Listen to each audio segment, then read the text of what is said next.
Hello everybody and welcome to the Joint South African Tourism and Tourism Update Live webinar. And thank you very much to South African Tourism for generously sponsoring this webinar. We really appreciate it. And I'm sure you will all join me in extending a very warm welcome to CEO of SA Tourism, Sisa Ntshona, and his colleague Nonku. I'm the editor of Tourism Update, Adele, and I'm joined by our journalists Tumi and Erin and Sergio, who's our IT professional. We're working silently in the background to ensure that everything runs smoothly today. Thank you all of you for sending us your questions and for registering for our webinar. The vast amount of questions, I think, highlighted to us how passionate our industry is in growing tourism and being committed to reaching that ambitious target set by Cyril Ramaphosa of 21 million tourists by 2030. Yes, we do have our challenges, but it's clear, I think, that we've all grasped that working together and having that ongoing engagement, that we can overcome these challenges. One of the first steps, of course, is to continually raise the issues to the right people, keep the conversation going, and let's grow tourism. So without further ado, I'm going to give Sisa the platform to answer the questions that you've sent us. Sisa, perhaps you could kick off with your thoughts on the outlook for the industry this year and share a few insights as to what SA Tourism is doing this year. Great, thank you. Thank you very much, Adele, and hello to everybody. And just before I start, I just want to say it's great to be back. And I really want to say I appreciate all those messages and notes that many of you in the industry sent me. They really, really keep me going through a very difficult time in my life. But I'm back and I'm more than ever motivated to really deliver some awesome things for this country through tourism. I'm absolutely encouraged by the level of engagement that I've seen. The enthusiasm is there and people really want to get the sector going. You briefly touched on, about President Ramaphosa and him putting tourism at the center of the economic growth of this country. SONA is literally 2 days away, and we anticipate that tourism again will be center stage in terms of taking the economy forward. The country is in a very difficult state at the moment. Forecasted economic growth is less than 1%, but our population growth is easily 7, 8, 9, 10%. So we're actually going backwards in that regard.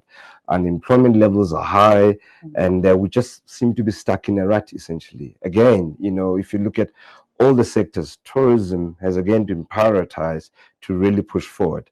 I think the encouraging part about it now is that other ministries and other departments are starting to play a supportive role in order to ensure that we can deliver on the key and ambitious targets. To give a bit of a synopsis where we find ourselves, from a global stage, tourism is growing globally. 2019 preliminary figures out from UNWTO show 4% growth, right? We've now hit 1.5 billion international arrivals every single year. Again, if you look at how this is, kind of divvied up in the world, Africa, unfortunately, only still has 5% market share. So there's a lot of upside that we can pull through from that perspective. And for the first time now, I see us kind of really, pulling the lever, as it were, to kind of deliver on some of those issues there. There is global threats out there because we don't operate in a vacuum. The coronavirus is one of them. Although it's centered in China, I have a view that it's going to subdue general movement of people globally, and we've seen some elements of, the racism, if you want to call it that. People are shying away from Chinese people and everything. And so the tolerance levels, people are scared. And we really got to, make sure that we don't, dim the spotlight on the country. We will overcome this coronavirus, but once we do that, how then do we make sure that South Africa is top of the pile? Our brand has, waned off a bit. Strange enough is that the South African brand, as it were, the official brand is kind of waning off, but we've got such wonderful stories of people, overcoming, Miss Universe, the Springboks are there. I went to watch the Proteas on Sunday. Okay, we've got some way to go there, but there's just so much to tell around this country, and I think the trick lies in bringing more of the people into the conversation, that we are beyond just a country where you come in and take some photographs of the animals and a couple of mountains, the beach, and that's that. But how do we bring more of our people into it? Because, immersion is where the world is going towards as well. I'm also keeping a keen eye on domestic tourism. Tourism starts from within out. For us to attract the international tourism, we've got to make sure that we also are encouraging South Africans to know their country. But essentially, I would like for every South African to become a tourism ambassador, wherever they're at, And how do you talk about something that you've never experienced, And I think there lies in some opportunities there. Also, still on the global front, where 2 years ago the focus was on over tourism, right? It's still there, but still not taking the front stage, where we looked at concentration risk of tourists, and then it moved to sustainability. We had the water drought issue and everything else there. I think now there's a new phenomenon that's coming up around flight shaming, right? Very much so. Absolutely. And we are a long haul destination, and we really got to quickly get our heads around it in terms of what does this mean for us, and how do we get to be front of this conversation as opposed to be defenders of it, and otherwise we'll be like victims, and I think I'm really charging the team to say, listen, guys, we've got to be in front of this. As all of you would know, I'm a big proponent around public and private partnerships, right? In a very, very big way, right? South African tourism markets, profiles, makes promises, but we rely on you guys to actually fulfill those promises that we've made. You're the ones that interact with the tourists, the customers, and really wow them. And a linkage between the two of us is really quite important. So as we look at these targets and how we're going to achieve them, I'm really looking for ways that says, how do we share views and how do we keep you informed? I really want to drive quite loudly the analysis, the insights, so that people can make better informed decisions. And then most importantly, I'm looking for your views. I'm looking for advice. I'm looking for areas of criticism. However, I like to challenge, with every criticism you do, please give me a solution to it so that we can actually implement it, and start to walk this path together. Okay. Absolutely. Thank you for that, Sisa. There were a couple of things that really resonated with me as well. One of them is get in front of the conversation. Sort of don't let things happen and then react. Let's be proactive and start showing. I also love the fact that, again, takes that engagement, that industry engagement forward, which is about sharing views, being constructive, but yes, give advice, but also give solutions. I think that's the point that we've reached. Yeah. So we're going to kick off with the questions. There are quite a few doozies on the list, sure, as you saw. Yeah. We do also invite our listeners to send their own questions and views during the webinar as well. Furthermore, the questions that we don't manage to answer today, we will do so in a series of articles over the next couple of weeks. So let's have a look at one that actually lies quite close to my heart, which is what someone refers to as the dysfunctional national public transport regulator. We, as Tourism Update, wrote a series of stories where we looked at, I'm sure you saw some of those stories, where we looked at how this was impacting real people, not the industry in general, but the tour guide who was close to losing her job, but the tour operator who couldn't grow with extra vehicles because there was hold up at the National Public Transport Regulator. The person who sent the question in said, for example, I've been waiting several months for 3 operating licenses, 1 renewal and 2 new vehicles. Those vehicles stand idle, costing me tens of thousands of rands each month. The question is, what will you, Sisa, as CEO of SA Tourism, do to help stop this madness and save tourism? Great. Loving the passion in that question.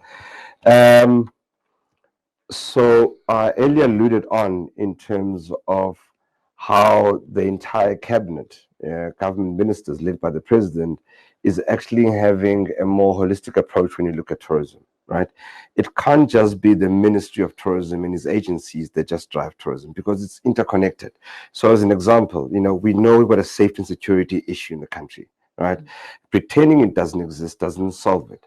So then how then do we reach out to the Ministry of Police to saying, how do you contribute towards creating an environment where tourists will secure and from their perspective.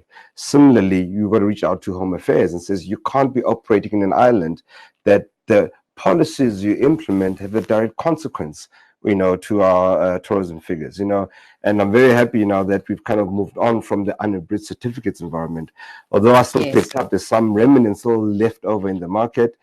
Someone sent me a screenshot of Air France as an example only 2 days ago, still requiring unabridged certificates.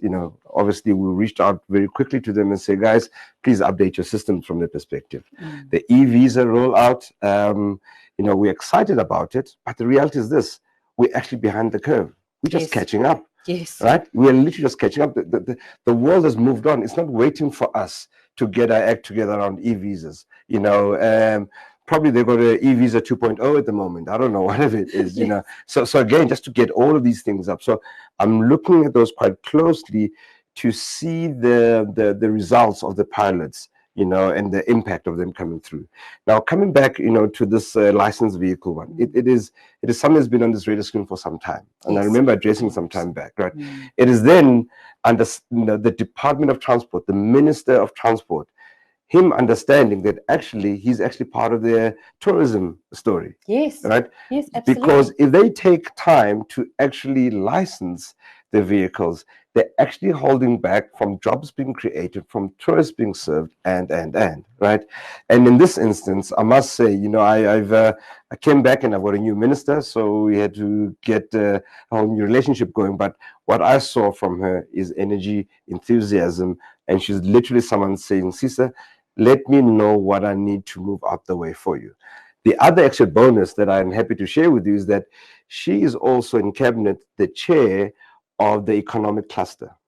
Right. So therefore, through her, she's got quite a big responsibility, being the economic heartbeat around this one. So again, she's got as part of her kind of cluster, Ministry of Transport, and this is definitely something I'll be bringing here up in terms of the radar screen.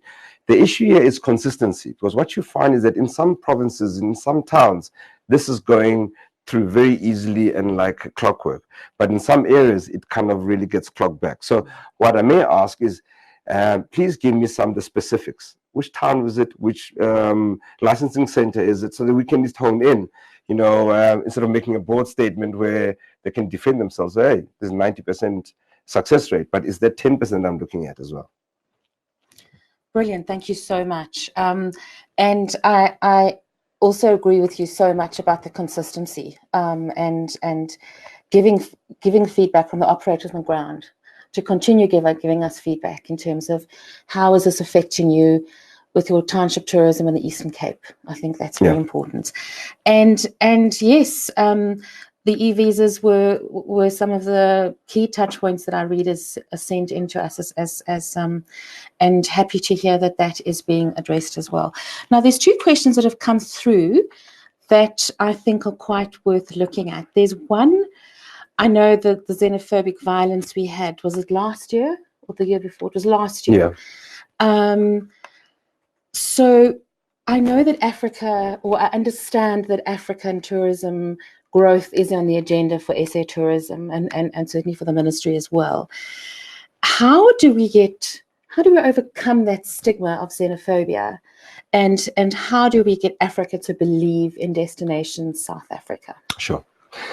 I think from the outset, we've got to understand that out of our current 10.5 million arrivals, 70% of those tourists are actually coming from the continent itself. So that's quite important from the perspective. Very much so. You may look at them and say, well, on average, they spend less than our typical international or outside the continent tourists, but what they are probably lacking in spend, they more than make up in numbers. So you've got to look at the volume and value perspective and kind of see the contribution there. The second one is that our state president is now chairman of the African Union as from last week, Saturday. and he's going to be chairman for a year. So, and he's a big driver around the AfCFTA agreement, which is basically a free trade agreement that really promotes trade intra-Africa, that also promotes movement within intra-Africa as well. So I can tell you right now, there's going to be an expectation on us in terms of how we drive some of those. Essentially, now that the president has a platform that is official in terms of the AU, he will lead this from up front in terms of bringing about tolerance within the African continent. And I saw that, he's already using Miss Universe, who's South African, obviously, as an ambassador of the change, right? Yes. And again, it is these few incidents that in a social media environment become the narrative. And when you tell something over and over again, it becomes reality, And the worst thing to do is in the center, in the middle of xenophobic kind of eruption, is to talk about facts, right? To talk about statistics. Yes. That's not the time to do it, right? And but how do we make sure, again, I'm the one that likes to be in front of these things, to say, well, it exists, it is there, right? Even if it's not fact, it is a perception. So let's deal with these perceptions, because these are the perceptions that push back or hinder people from actually traveling to South Africa as well. How do we build more tolerance? And again, it is in this subtle messaging,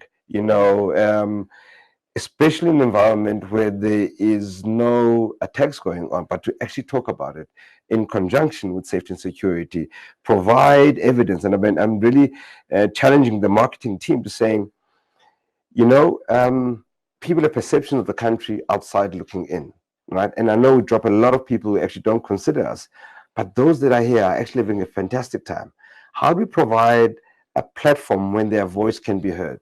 Real time. Yes, very Hey, nice. hi, I'm so-and-so, and I'm in this place right now, and I'm enjoying myself. And again, their voice will be much more credible than an agency holding up a poster saying, come here, it's the best place to be. So we are looking for different ways and different ideas to be able to tackle these ones. But believe you me, we are not shying away from issues that are actually, effective with the environment, that we are able to market effectively and get the results that we want. Absolutely. It leads us into what you were talking about. It leads us into going beyond xenophobia, but to the other sort of negative stories that are out there. You spoke about social media. I think social media in some ways is such an amazing blessing, but it's also really the opposite. Yes. Because misinformation, perceptions are created so quickly. Yes. For example, Cape Town's drought. Cape Town had a drought. Cape Town has been mitigating and managing that. There have been safety and security issues, but we are addressing that. And as you say, that every country actually has its own challenges. But so how do we look at the difficult things that the perceptions that people have of our country? How do we ensure that it doesn't derail the positive course that we all on, including, as someone mentioned, your amazing work as head of tourism, as SA Tourism? How do we do that? Again, quite simply, be honest, right? Let's talk about these things. Let's be in front of them. And, we also need to do some work as South African tourism to be the trusted information source that gives out factual information. Because at times people say, well, what I see, probably, they're not sure whether it's true or not, but they have nowhere else to go to actually get the truth from. Where's the source of the truth, as it were, right? And again, it is SA Tourism really lifting up its game around providing information regularly, consistently, right? And interacting with the trade, because ultimately, we are not, as SA Tourism, the ones that actually interact with tourists every single day. It is you guys, the trade. What information are we arming you guys with that will actually allow you to be able to have these conversations at the cold face of it, as an example? Right.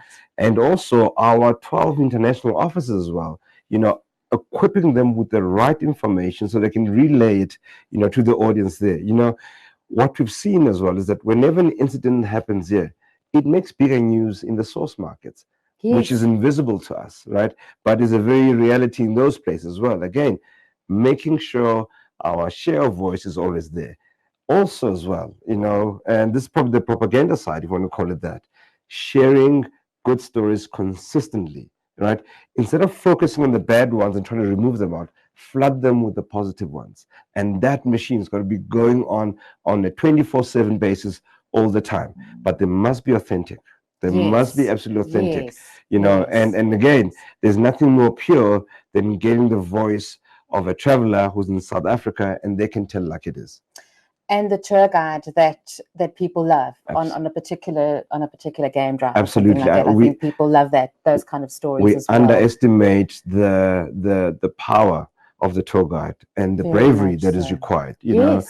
to get Yes. an audience of 20 people to just listen to you in a fact-checked environment who can actually challenge you anything you say is really quite a daunting task. Very true. Absolutely. But they also set the tone of the experience itself. And again, it is these heroes and heroines that we really want to acknowledge and make sure that we can support them. Yes, yes. Now, an interesting question. I'm not sure what the context of the question is, but we're talking about sort of marketing brand SA. And someone has commented that the payoff line currently inspiring in new ways is no longer that relevant. We need a new one. Do you agree with that? Absolutely agree. It has been my pain of contention ever since I joined SA Tourism. And I tell people I had an afro when I started. Now I've got no hair. It is essentially that, right? Because here's the reality. We are competing on the global stage for tourists, right? We are competing with an incredible India, truly amazing Asia, and all the other kind of really emotional, heart-wrenching, specific Visit Rwanda and everything else there, right? Yes. And I think our strap line is just too bland. It's not a tourism one, but again, it may have been relevant at that point in time. What I'm very happy to share with is that the lid has been lifted now, right? And we're able to change it, right? And back at the ranch, as it were, the team are really going quite deep to come up with a new brand, feel, look that is actually representative of our intent as a country to saying tourism is front and center, right? It's time we got our tourism brand that is identifiable, that is also speaks to our intent and the resources and energy that you put behind it. I don't have a creative bone in me, so I'm not even trying to do anything of that, but we've got a very capable chief marketing officer and his team that are really pulling some really nice stuff out there. And I look forward to actually interacting with the market on these and revealing it and making sure that we can all have a sense and buy into it. Change is always difficult, but I think we can all agree that we need to really strike that special note and make sure that we've got a tourism brand that we can, fight with on a global stage. That we can all fight with. Absolutely. Industry and everyone, absolutely. Have you got a timeline on when that new brand will be run, sort of launched, or? It's a process, and I'll tell you where the process comes in. A, we understand the exact urgency of it, and then B, basically, is about just making sure that because it's a national brand, that we get the right approvals and everything in place. I think, in my mind, I'm probably targeting Indaba in May as the grand reveal, as it were, and I think it will be apt and appropriate as well. And I'm hoping to get the president there again as well, and that would be amazing. you understand. And then I need this to be owned from the top, right? And it's not Sisa's brand or it's a tourism brand, but this is the tool that we're going to use as a country to open up and dial up our tourism intention. Now, that said, is that I always keep my eye on what I call the rear part, is that we are looking at demand, right? That's what you do. We market, we drive demand. I want to make sure that there's supply in the country, right? Because if we are aiming for 21 million tourists, we better make sure that we have enough beds, that we have enough activities, we have enough sites, we have the infrastructure, we have the network in order to cater for all of this as well. So that's the constant challenge that I'm having with the tourism environment that says, I need you to align your investment to it. Of course, from my side, again, is to up our game in terms of sharing insights so that we can signal and possibly influence the private sector to say, listen, if we're expecting X millions of Chinese tourists, as an example, right? Are we catered? Are we ready for them? Do we know the culinary requirements and everything else there that actually caters to the market and everything else, right? Maybe people may want to hire Mandarin speakers, an example, or even having a tour guide that speaks Mandarin, you know. So again, it is alignment that becomes important, not just to look at demand, but to also make sure the supply matches the demand as well. Very much so, very much so. So we've just had a question that's come in, and I think you actually answered that question in terms of what is SA Tourism doing to maintain confidence with buyers to travel and exhibitions such as Indaba, such as ITB. I think you have answered that question in terms of the brand and bringing the president back in. And look, it's essentially giving them a reason to believe, right? Yes. A reason to prioritize South Africa, because those buyers literally have the world as their oyster, and they can take, you know, the clients anywhere. Why should they choose South Africa? Yes. You know, the minister likes saying is that we don't deserve tourists. We've got to fight for them, right? We've got to earn them, right? And it's in That's this, a good point, you know, actually. it is this humbling effect that says, you know, how do we go about that? You know, and again, is showing all of South Africa, not just one bit of it, right? Because if the world thinks that South Africa is only what I call the Golden Triangle, right? You know, a bit of the Cape and Garden Route and then Kruger, you're going to have a problem with repeat visitors. They will think that they've seen South Africa, right? Yes. So how then Yes. do you start to reveal more of the country so that you can come here 10 times over and still have a unique and different experience around it, right? And again, is how we package all of these things. So when we show up at these global platforms such as ITB and even in Indaba, how then does the floor or exhibitors represent these things that we want to showcase to the world, right? Because getting more of the same 20 times over just doesn't do the trick. Yes. Right. And I think it's this balance that we were looking at. So again, you know, we're going to be sending signals out to the tourism industry that says, here's how we're going to be packing up our stands, you know, for the next WTM or whatever it is. Yes. And it needs to be done early, but it also needs to be done deliberately. So I can give you rationale as to why we're actually skewing towards this, because, you know, research tells us X, Y, and Z. In anything we do, we like to be predictable. I really want us to be predictable, right? So therefore, it needs to be insights, data-backed and evidence-backed as to how we get to those decisions. Absolutely. That brings us, people, the questions are coming in fast. Really appreciate that. That shows that everyone's really engaged and excited, which shows us the success of the webinar.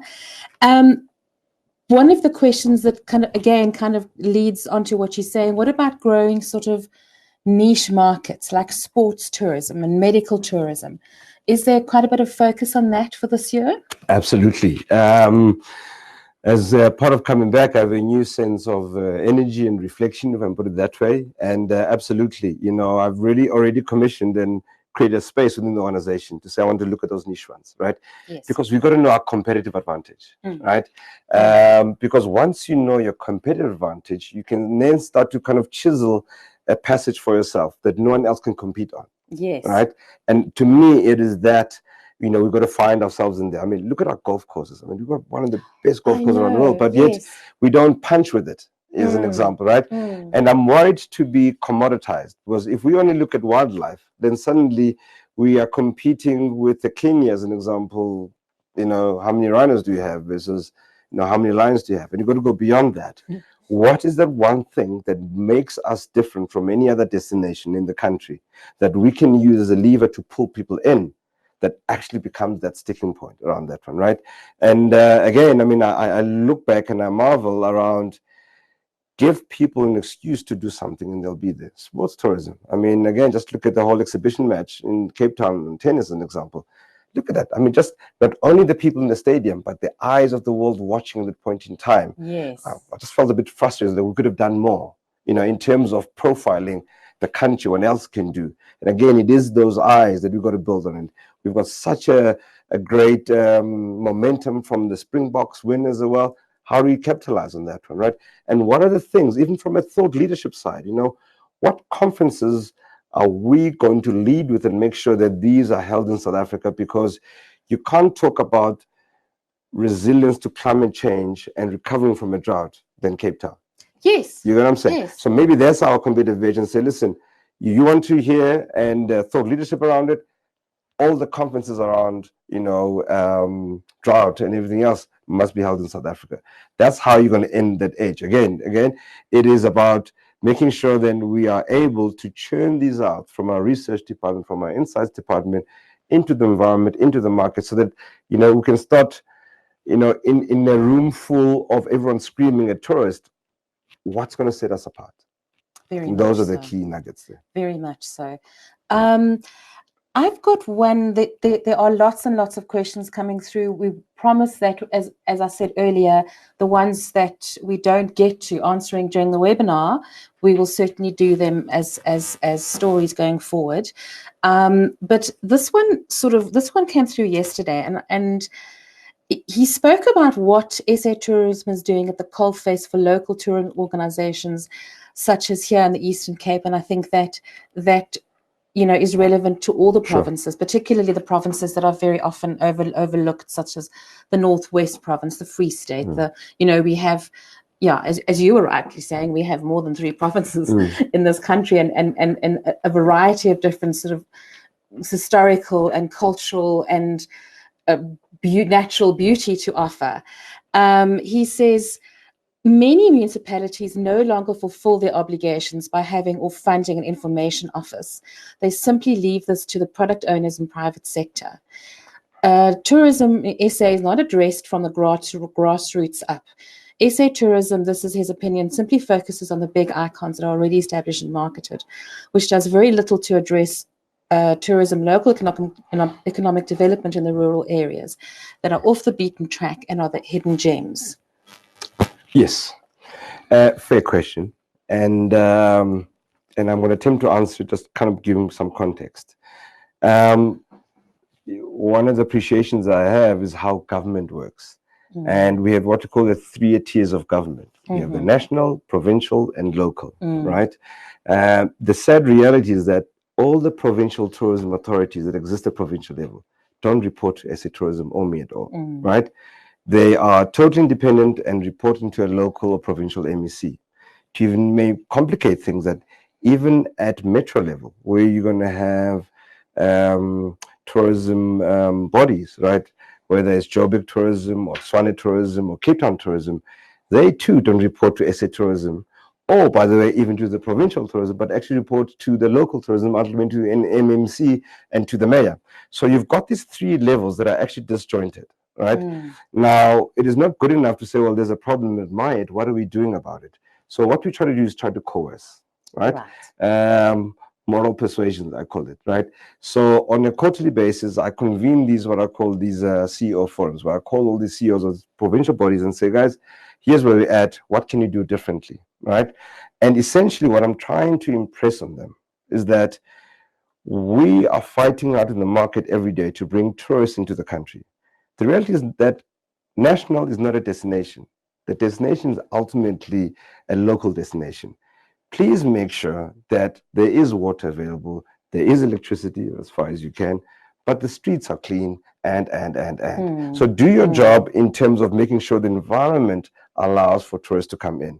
It is in this alignment that sometimes things go wrong, as an example. And because we're the national body and we kind of stick up from everyone else, naturally we become the receivers of all this information, right? So again, we try to influence and change. I mean, a perfect example is in Mpumalanga, as an example, right? The potholes there is really getting out of hand, as an example, right? So therefore, the user experience is actually deteriorating. The tourism experience is deteriorating. And whilst I can't tell them to plug those potholes, right, is to say, please plug those potholes, right? So I do it through my sphere of influence, but I also try to bring my minister as well to saying, in your conversations, can we prioritize plugging those potholes in order to ensure that we get more tourists coming through and everything else there? And I think it is in that philosophy that we try to change it as well. So the short answer rather is, yes, it is definitely a radar screen, and I'm really impressing on the especially local and provincial one. make sure the environment is clean, make sure there's no litter, make sure the user experience, make sure the museums open on time, close on time, are user friendly, basically, so that tourists can actually enjoy themselves. Yes, and that brings us to a point somebody raised slightly earlier, is there is focus on urban areas and beaches, but let's look at rural tourism and cultural tourism. Mm-hmm. And we have such a diversity of culture in South Africa, and I don't think we focus authentically enough on that. I think sometimes you have the sort of show and dance, but you don't have the real. We're not seeing the real stories, the history that shaped it. Do you agree with that? I absolutely agree with that. And again, it is in this how or art of telling the story and how we profile ourselves that sometimes we lose the plot there a bit. So absolutely, so if we all understand that, the modern day traveler is looking for life-changing experiences, immersion, right? And actually, really getting the local track, as it were, right? It lends itself for cultural tourism and rural tourism as a niche in itself, right? Now, here's the reality. Like in any organization, whether private sector or public sector, if you don't shine the spotlight on something, it doesn't get the attention. Of course, right? Not, yes. We have what you call on an annual basis APPs, right? And simply put, APPs, KPIs of an organization, right? We have 37 of them, right? As if that's not enough. Now, in there, we've actually created a target around rural areas, right? So for the first time, we'll be measuring ourselves in terms of the activity that we bring through in the rural areas. Now, here's the dance that we kind of need to get in rhythm with, right? It is one thing to make promises and showcase rural areas, but if we're not able to fulfill it through the private sector saying, yes, we are willing and able to actually take tourists and visitors through, and if that rural area itself is not ready from an infrastructure perspective, right? Simple thing could be a road. Yes. Right? Yes. Just if there's no road there, right? Yes. And I'm not even talking a tarred road, but just access. It could be a gravel road, as long as there is ability to move freely between the two. So it's one thing to make this promise or to profile this, go to Lusikisiki as an example. But if you can't access Lusikisiki, it becomes a problem. If I get to Lusikisiki, there's no accommodation over there. If I get to Lusikisiki, and. So now, again, I fully subscribe that SA Tourism should take the lead in profiling this and make sure we bring others on board to saying the focus will be on the rural side. I've been informed by the team that when you go to Parliament, every quarter to report on, the chair of our portfolio committee has got quite a passion around, they call them VTSDs, village, township, and small dorpies, right? And this passion says, tourism can't just be at the big urban cities, shine the spotlight on the smaller ones, and I fully subscribe to that. Now it is a target, right? Yeah. And we'll be monitoring on a regular basis. And again, I want to get to in a space whereby we actually start to share our targets openly. And I'm really happy, to kind of bring that out on a regular basis and saying, here's how we do against this target, against that target, so that everyone can have line of sight in terms of how we're moving forward. Great. And what also seems to be coming through a lot in many of the questions is the word sustainability. Yes. There are, I'm sure you're aware of SATS's guidelines as a tool to look at captive wildlife activities and attractions. Is that something that, and of course it goes beyond that. It goes beyond sustainability and sustainability of resources and bringing the community in to help sustain those resources. What are your thoughts on that? What are your thoughts about SATS's guidelines and the greater question of sustainability? Sure. Two things. I was one of the promoters and supporters of saying, let's get some industry guidelines going forward. Right. I wouldn't like to call them SATS's guidelines. They should be industry guidelines. What I just did is I asked SATSA to lead this conversation for us. I found ourselves, SA Tourism, being inundated with different views, right? And these views are very extreme, right? Yes. And I was very open about it, that I would like to make an informed decision as to the posture of SA Tourism when it comes to this wildlife interaction. But we can only do that when you've got the requisite information, right, and the facts correctly. What I haven't done is that I haven't just caught up with the team that was actually running these guidelines. I've been seeing snippets of it, in the social media side, but I want to engage them again, to engage in terms of what were the outcomes of these and where do we sit and how do we position ourselves at. What absolutely infuriates me and irritates me is when the rules and guidelines around animal or wildlife interaction are set outside of the continent. So other people around the world are the ones setting the rules and the guidelines around wildlife interaction, when yet we are the ones with the wildlife. And they don't understand our realities. To me, it's about taking ownership of our own view and environment, right? And saying we will drive the narrative, we will drive the thought leadership of it. And again, there shouldn't be a wildlife conference happening outside the continent. It should be happening within here. So let's gain the conversation. Let's speak about it. Let's get the different voices in, right? And again, I mean, there's a lot of things that are moving. I'm also observing what's happening in Botswana, as an example, right? Who for the last 12 years had banned hunting, and now things have changed. I'm quite curious to understand what happened, what the phenomenon, and from a factual perspective, right, in terms of getting there. So again, all I'm just saying is that just give me some time. Let me interact, with the team that was charged with actually coming up with these guidelines. And unfortunately, the results came in my absence, so I've not met with the team. And then I think we'll be in a much sharper, better position in terms of what our view and position is. As an example, I've also received some correspondence from the hunting associations, who are telling us about the consequences or impact of SAA cancelling a lot of its domestic flights. Right. Because they were the only carrier that allowed rifles on board. You understand? Okay. Suddenly now is that people coming overseas like to travel with their rifles. Now they can't connect locally or travel with it because there's no airline carrier that carries them, as an example. So again, there's so many moving parts to it. And I really want to get us very clear as to what our stand is, and how we actually want to move forward. We've got to take the lead, right? Yes. And ultimately, I'm quite obsessed about informing and educating the consumer, right?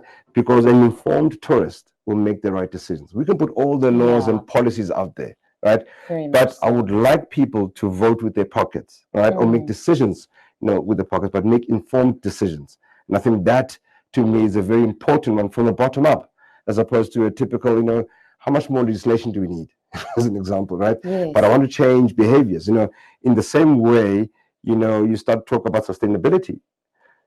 People are willing and able to pay more, right, for accommodation if they know that the establishment does not use toxic detergents to wash their linen, as an example. You understand? Yes. That, to me, is the type of quality of conversations and giving the consumer information so they can make an informed view. Yes.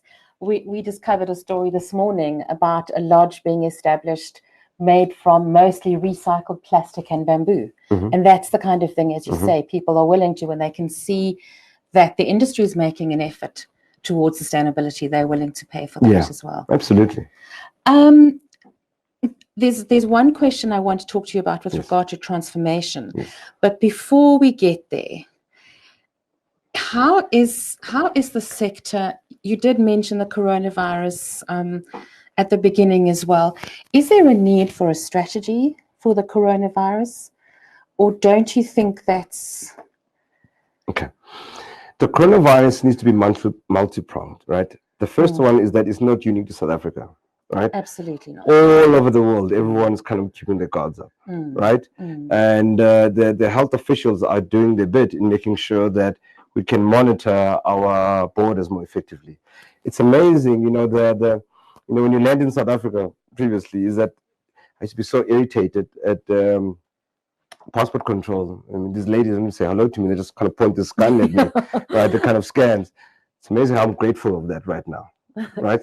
So the very same thing that irritated me, I now see the wisdom behind it. You understand, right? Yes. And I almost want to hug them for actually making sure that we are protected, right? The second part, as I said, is that the rest of the world is on all of this. We are all heightened, right? And again, it's about education, information, and consistent communication, right?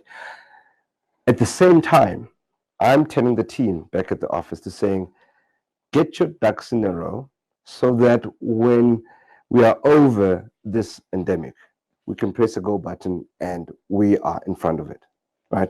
Because we can't only be then starting to scramble and saying what's our messaging going to look like, how you're going to enter the market, etc., right? China is an important market for us, a very, very important market for us, right? So, however, China is in a closed environment right now, right? How then do we manage and rather prepare ourselves when the gates do open, we are there? You know, one of the lessons I like to keep abreast of what's happening globally, right? I often get inundated with the examples of Australia and the China strategy and everything else, right? That's a perfect example of concentration risk, right?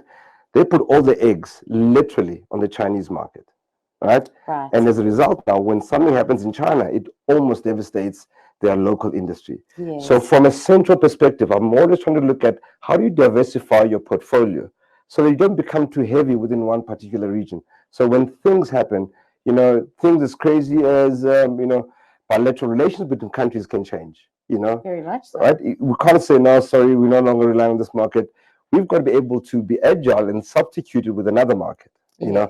And I think, you know, that's one of the lessons that we're looking at in terms of making sure that we've got a fair spread of tourists coming from different jurisdictions, that, you know, we've got a balanced portfolio, as it were, from that side.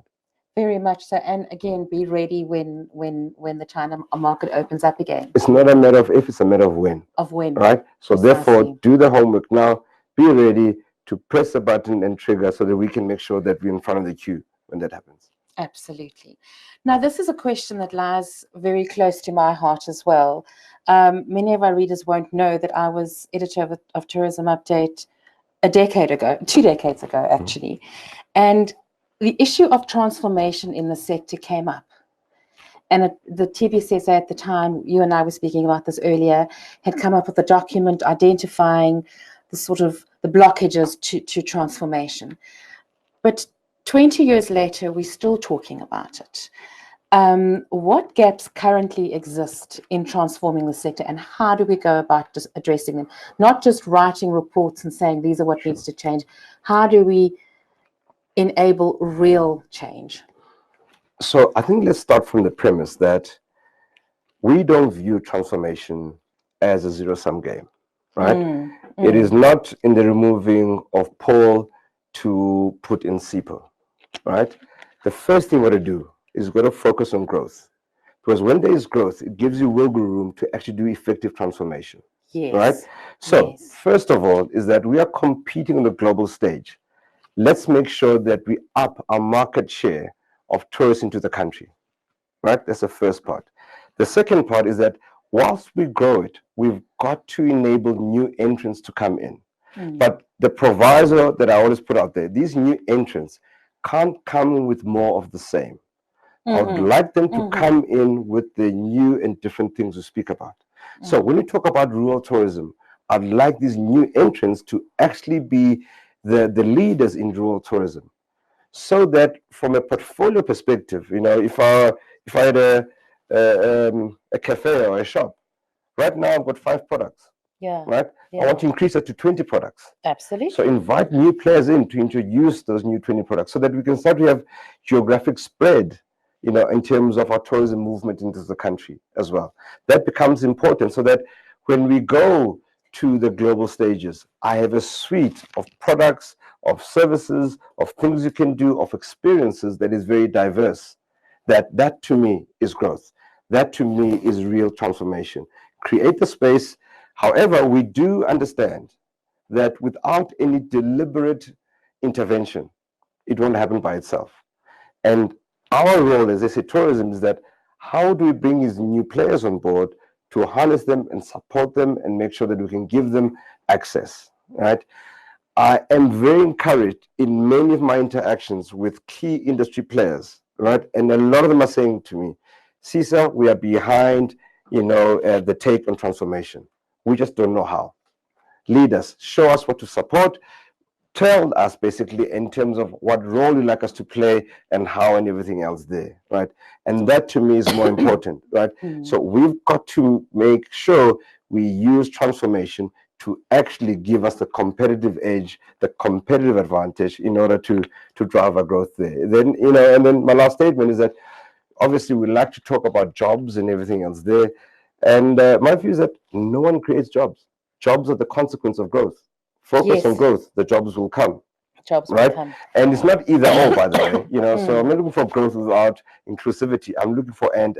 I mean, a perfect example of this is that look at a game park. Just look at Kruger, right? You can imagine those communities outside of Kruger who every day just watch these tour buses going through, right? Who watch all these trucks going into Kruger that are providing goods and services, and they are spectators to this. Inclusivity is about bringing those people in so they're part of the ecosystem. It takes nothing away from the current operators, but just deliberate buying decisions to saying we're going to open our eyes and look around us first before we look over the river and try to get someone else in here. Right? And that becomes important because the very same people become the protectors of those parks. Yes. The very same protectors of those parks, right? So, again, just very crudely speaking, is that if I'm around the Kruger and I have no benefit from what happens over there, I only benefit from when a rhino is dead, as opposed to when the rhino is alive. That's a very crucial thing. Very much right? so. Very However, much so. if my livelihood, my family's livelihood is linked to the rhino being alive because I'm included in that economic activity, I will be the one that protects it. But if you leave me out, guess what? I'll earn money if I'm part of the syndicate. And I'm not saying it happens, but just to kind of give an environment. And that's why inclusion is important. Is important. And taking the medium to longer term view rather than the short term view. Because Absolutely. as you say, we have to be aware of the fact that there are people out there that have to feed their family today. So absolutely. And then just, perceptually as well. I mean, tourism is seen as a very untransformed sector, generically, right? And there's also this disgruntlement, if I can call it that. Every time we announce tourism is growing, someone's like, yeah, but for who? For only just for the 10 few people that are there, what about us that are sitting on the outside? And I think it is incumbent on the sector, right, to make sure, that we are bringing more people in, right? But also as well, we don't tell our stories very well because there's a lot of good things happening there. Yes. So we're spending a lot of time profiling the destination, the beautiful mountain, and everything else, but we don't tell the human stories that are actually starting to happen there because we've got to influence the environment, the world, so that they can see, the impacts and effects of tourism. Yes. And then again, that is something I'm saying to my own internal communications team. Tell those stories. Go down, gather them, and their stories exist. Speak to the operators. Speak to them. I want to hear the authentic voices. I don't want to hear the voices of the tourists traveling. I also want to hear the voices of the ordinary men and women whose livelihood is linked to tourism. Yes, very much so. And Tumi recently went on a media trip. It was in the Kruger, wasn't it? Where they opened another field guide academy aimed at the youth. And she spoke to very many of those unemployed youth that suddenly had an option with this field guide academy. And sometimes I feel we do overlook the youth and how to create a digital and youth strategy. Is that something sort of innovation, transformation through innovation? Where are we on that? Absolutely. So if you look at just data, market segmentation, right? And if you look at the typical traveler profile into South Africa, let's say from the UK, right? You can clearly see a certain age bracket and a certain income bracket over there. And, if you just look at those statistics and say, but we've saturated, we're going to hit the flat point basically in that market. And I'm saying there's a whole new market which you haven't tapped in, right? Which is the younger market. Yes. The problem is that if your tourism sector is not representative of the audience you're speaking to, you've got a problem. Very much so. When you've got old geezers like me trying to come up with cool stuff that 20-year-olds are going to come to, you've got a problem. Yeah. Right? So guess what? Why don't you get on board, or as part of your organization, people who represent the audience that you're targeting. Absolutely. Right? I can't talk about gender issues if around me, there are not people that I actually can speak firsthand around it. So again, look at your own organizations. Are you geared for the audience that you want to speak to? So therefore, stop looking at youth as some sort of a social thing to do, and it's CSI. but see it as a business imperative, right? Very much If you so. position it that way, your outlook around it becomes different. Get in youth because you are targeting the younger traveler who's got certain influences or certain preferences that you, as an old geezer like myself, will never be able to, but respect their voice and give them space. I think that's the key thing. Totally agree with you. Gosh, I wish we have 5 minutes. I wish we could sit and talk about this all day. Hopefully we'll see you again soon. Sure. Just thank you to all our listeners and our readers for joining in this robust discussion. We will be sharing a link to the webinar tomorrow. So if some of you have missed it or you want to share what the discussion, you'll be able to do that by just clicking on the link from Tourism Update. Meetings Africa is coming up in 2 weeks' time, I think. Yep. Is there what are you expecting from Meetings Africa? Again, I mean, it's 15 years now in terms of the Meetings Africa. Business events is something that's sometimes overlooked, but our conferences, our meetings, incentives, it's big business. South Africa still holds the #1 position of being the premier destination in terms of South Africa and the Middle East, and we want to grow on that year on year. We are fully subscribed at the moment, but one of the things I'll talk about is about how to better use technology in order to give access to people who may not be physically there, right? And technology is a big focus of ours going forward. Again, the sector is not connected, right? And instead of looking around, for people to do that, we are going to lead the charge in terms of how do we drive the technology uptick, for South Africa. Is it apps that we need to create, as an example, that actually link everyone together, right? How do we create and develop more insights? How do we provide platforms for emerging businesses, for booking platforms and everything else there? In the near future, once we kind of have it a bit more firm, I'll be making some announcements around that one as to what our technology play is going to be like, right? For instance, the moment is that we don't even have a product database of what the country looks like. Where is the heat map, right? Where do you need more lodges? Where do you need less? What do we need? And the mix of it as well, right? And technology is going to be the enabler. And also, what's the tool that we're going to use to speak to each other as the tourism industry, when things do happen, or views and everything else there, right? So the technology play, and I'm talking about the mobile devices and everything else, there's some really exciting stuff, which I really don't understand, but I love what they do, right? And there's going to be a focal point of ours. I think lastly as well is that we want to profile SA Tourism as not the be-all and know-all, but as an organization that is open for ideas, thoughts, and views, right? We want to be influenced. We want to hear your thoughts. We want to hear your views. We want to hear your opinions. We're not scared of taking the leadership on those roles or everything else. Absolutely not at all, right? But we want to hear things from the bottom up, as it were, right? And again, high on my agenda is interacting with the tourism industry, whether it's through roadshows, webinars, interactions, and really make SA Tourism as an organization that is really open, interactive, and most of all transparent as well, so that when we do have challenges, either bring it to our attention, but also as well give us some thoughts. Okay, how should we do around this one and everything else there? But again, as I said, we are not shy in taking the leadership position where we need to, and to make sure that we protect. I tell people that I'm very jealous about the tourism brand South Africa, right? I've got to protect it all the time, because once that gets hurt, right, it takes so much effort and resource to kind of get back up there, right? And understand that whilst you run your business, you run under that umbrella, and I want to make sure that umbrella is strong, consistent, and also delivers what it's supposed to do. Fantastic. Well, thank you very much. I'm sure everybody will agree that this has been an extremely invaluable conversation, and we hope to take the conversation further. And hey, let's work together and let's grow tourism.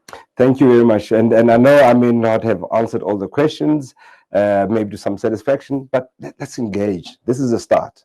The door is open, and we'll find solutions that I'm confident of. But thank you very much. Thank you for the work that you do. And I know all of you are not recognized because you're the coalface. You're the one that, interacts with the irate clients. You're the one that convinces them to come back and everything else there. And I do acknowledge and recognize you, and we'll do the best that we can. Thank you so much, Sisa.